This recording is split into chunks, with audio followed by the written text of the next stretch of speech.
जब जिंदगी देने पर उतर आती है तो रंग को भी राजा बना देती है। मोहल्ले के क्रिकेट प्लेयर को मुल्क का सुपरस्टार बना देती है। और जब वही जिंदगी छीनने पर उतर आई तो पहले पहचान, फिर विश्वास और अंत में जगह छीन लेती है। यह कहानी है क्रिकेट के किंग कोहली की। एक वक्त था जब उस बंदे का क्रिकेट में राज था। क्रिकेट की गलियों में बॉलर्स उसके नाम से खौफ खाते थे। फिर वक्त बदला, हालात बदले, परफॉर्मेंस बदली, लोग बदले और बदल गए बयान। वही लोग खुलकर उसे गाली देने लगते हैं जो उसे खुलकर सपोर्ट किया करते थे। वही लोग उसके बारे में अनवांटेड कमेंट करते हैं जो उसके तारीफों के पुल बांध दिया करते थे। पिछले 2.5 साल उसको बहुत कुछ सिखा गए।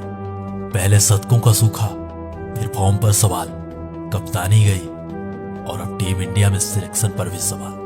कोई मीडिया में ट्रोल कर रहा था तो कोई कमेंट बॉक्स पर कमेंट कर रहा था। क्या विराट कोहली इस प्लेइंग 11 का हिस्सा बन पाएंगे? क्या विराट कोहली T20 के प्लेइंग 11 से बाहर बिठाए जा सकते हैं? देखिए, अब तो बैठाए जा सकते हैं। कोई बूढ़ा विराट कह रहा था तो कोई बेकार का प्लेयर बता रहा था। कोई खुलेआम नसनिया कह रहा था। विराट कोहली का डांस देखें, छमिया नाच रही है वहां। तो कोई उसके एग्रेशन, उसके एटीट्यूड को फेक बता रहा था। अब उसके फैंस भी हार मान चुके थे। क्रिटिसिज्म की हदें पार हो चुकी थी। उसके सपोर्टर्स भी अब उसका मजाक बना रहे थे। उस पर मीम बन रहे थे और उन्हीं मीम्स पर ये दुनिया हंस रही थी। कोई सजेशन पर सजेशन दे रहा था तो कोई उसके सिलेक्शन पर भी सवाल उठा रहा था। यानी उसके खिलाफ उसका सब कुछ था। कोई भी आता उसे ट्रोल कर जाता। अब मोहल्ले के क्रिकेटर भी क्रिकेट एक्सपर्ट बन चुके थे। विराट का पैर ऐसे था है और उनका बैट ऐसे है। अच्छा, फ्रंट फुट न पहचानने वाला इंसान भी उसके खड़े होने पर सवाल उठा रहा था। अब आप फ्रंट फुट निकालिए। कौन सा वाला? फ्रंट फुट तो फ्रंट फुट ही होगा। नहीं, फ्रंट फुट खेलना किधर है, इस पे डिपेंड करता है। आप आगे तो निकालो पहले। ये इतना, क्योंकि उसका वक्त ही उसके साथ नहीं था। तो सुनिए द डॉक्यूमेंट्री में नई कहानी, द किंग कोहली की कमबैक स्टोरी। बिल्कुल हमारे नए अंदाज, नए आवाज में। तो चलिए शुरू से शुरू करते हैं। साल था 2019 और जगह थी कोलकाता ईडन गार्डन। तो यही वो आखिरी जगह थी जहां किंग कोहली ने अपना पल्ला लहराया था। यही वो आखिरी जगह थी जहां किंग कोहली का आखिरी शतक आया था। इसके बाद 2.5 साल बीत जाते हैं किंग कोहली को अपना 71वां शतक बनाने में। कोरोना आया, वैक्सीन आई, लेकिन कोहली का शतक नहीं आया। 2 IPL हो गए, कोहली से कुछ खास परफॉर्मेंस नहीं। फिर वर्ल्ड कप हुआ। वर्ल्ड कप में टीम इंडिया ग्रुप स्टेज से बाहर। कप्तानी का प्रेशर, T20 से खुद छोड़ी और वनडे से कप्तानी छिन गई। BCCI विराट दोनों में सवाल जवाब हुई। अब पूरी दुनिया के सामने BCCI वर्सेस विराट कोहली चल रहा था। विराट अपनी जिद में थे और BCCI अपने जुनून में। पहले BCCI से कम्युनिकेट किया। सबसे पहले मैंने BCCI को अप्रोच किया तो उसको बहुत एक अच्छे तरीके से रिसीव किया गया।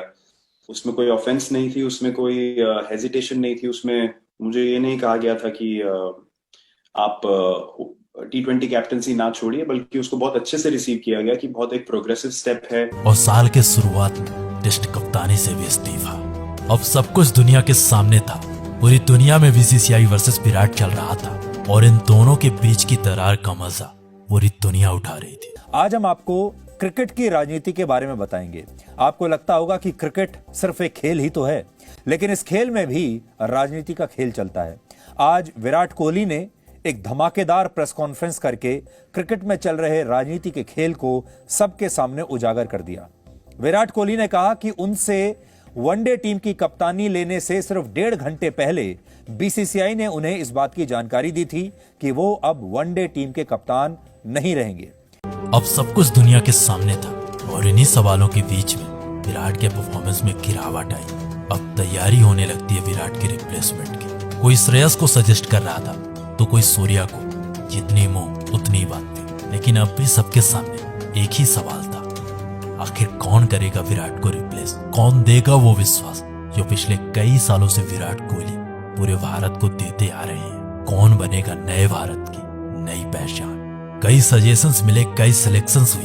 अब पूरी दुनिया मान चुकी थी कि उसकी कहानी खत्म हो चुकी है। कई साल बीत चुके थे उसके आखिरी शतक को। क्रिकेट पंडितों का पूरी तरह से भरोसा उठ चुका था। क्रिकेट पंडितों को विराट पर कोई विश्वास नहीं था। लेकिन कहते हैं ना कि क्रिकेट का किंग अगर इतने में हार जाता तो फिर काहे का क्रिकेट का गेम। अगर कहानी यहीं खत्म हो जाती तो लोग कहते कि क्रिकेट का किंग हार गया, लेकिन ऐसा कुछ भी नहीं हुआ। किसी ने क्या खूब कहा है कि बुरा वक्त सबकी लाइफ में आता है, लेकिन बुरा वक्त अपनों की पहचान कर आ जाता है, और कुछ ऐसा ही हो रहा था उसके साथ। एशिया कप 2022 से पहले उसके टीम में होने पर भी सवाल था। लोग उसके सिलेक्शन पर सवाल उठा रहे थे, उसके सिलेक्शन को भारत की कमजोरी बता रहे थे। इसलिए मेरा मानना है कि अगर सूर्य नंबर 3 पे बल्लेबाजी करते तो वो बेहतर रहेगा एज कम्पेयर टू की विराट कोहली। लेकिन कप्तान और टीम मैनेजमेंट को अब भी उस पर भरोसा था। एक प्रेस कॉन्फ्रेंस के दौरान विराट के बारे में जब रोहित से कुछ पूछा गया तो रोहित का ये जवाब था। मैचेस खेले हुए, इतने साल से खेल रहे, इतने बढ़िया बैट्समैन है, तो उनको रीअश्योरेंस की ज़रूरत नहीं है। आई थिंक मैंने लास्ट प्रेस कॉन्फ्रेंस में भी यही बोला था, फॉर्म तो ऐसे जो प्लेयर जो इतना साल खेले हुए और इतना रन बनाया है, इतने मैचेस जीता है, उनको 1 या 2 इनिंग की ज़रूरत रहती है, बस ये मेरा मानना है। आई एम श्योर सबका मानना भी यही होगा जो भी क्रिकेट देखते।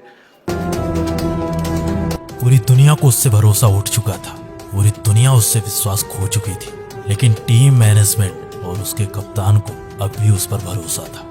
इन सारे सवालों के बाद अब कहानी शुरू होती है उसके कमबैक की। जिस इंसान के एशिया कप में सेलेक्ट होने पर भी सवाल उठे थे, वही इंसान एशिया कप खत्म होते होते सब लोगों को जवाब दे चुका था। एशिया कप के पहले मैच में उसने वापसी के संकेत दिए और एशिया कप के आखिरी मैच में सबको जवाब दे दिया। उसने एशिया कप के आखिरी मैच में अफगानिस्तान के खिलाफ 71 मैचों बाद अपने करियर के 71वां शतक लगाया, और उसके बाद ऑस्ट्रेलिया के खिलाफ घरेलू सीरीज में शानदार परफॉर्मेंस थी। फिर वर्ल्ड कप और वर्ल्ड कप के पहले मैच में उसने साबित कर दिया कि उसे क्रिकेट का किंग क्यों कहा जाता है, वो क्यों है क्रिकेट का बादशाह। पाकिस्तान के खिलाफ खेली गई वो पारी पूरी दुनिया बता रही है कि उसके करियर की सबसे बेहतरीन पारी थी। उस दिन अगर वो इंसान ना होता तो शायद ही इंडियन टीम उस दिन मैच जीत पाती। उस दिन उसने ऐसी पारी खेली कि जो लोग उसे गाली दे रहे थे, उसके खिलाफ हेट स्पीच दे रहे थे, वही लोग उसे खुलकर सपोर्ट कर रहे थे, उसके सेलिब्रेशन पर सेलिब्रेट कर रहे थे। इस पारी के बाद लोग बदल गए, लोगों के बयान बदल गए, लोगों के बात करने का तरीका बदल गया। उस दिन सचमुच विराट ने विराट पारी खेली थी, एक ऐसी पारी खेली थी जो करोड़ों हिंदुस्तानियों के दिलों पर राज करेगी। ऐसा नहीं था कि विराट कोहली ने पिछले 2.5 सालों में कोई परफॉर्मेंस नहीं दी थी। इस दौरान भी विराट बेहतरीन पारी खेल रहे थे, लेकिन इन 2.5 सालों के दौरान विराट की पहचान, विराट के शतक नहीं निकल रहे थे। तो नीचे कमेंट बॉक्स पर जरूर बताइएगा कैसी लगी विराट की कमबैक स्टोरी। और अगर आप विराट के बारे में अमेजिंग अननोन फैक्ट्स जानना चाहते हो हमारी आवाज में, तो नीचे कमेंट बॉक्स पर एस जरूर लिख दीजिएगा। हम जरूर लेकर आएंगे अपनी आवाज में विराट के सम अमेजिंग अननोन फैक्ट्स।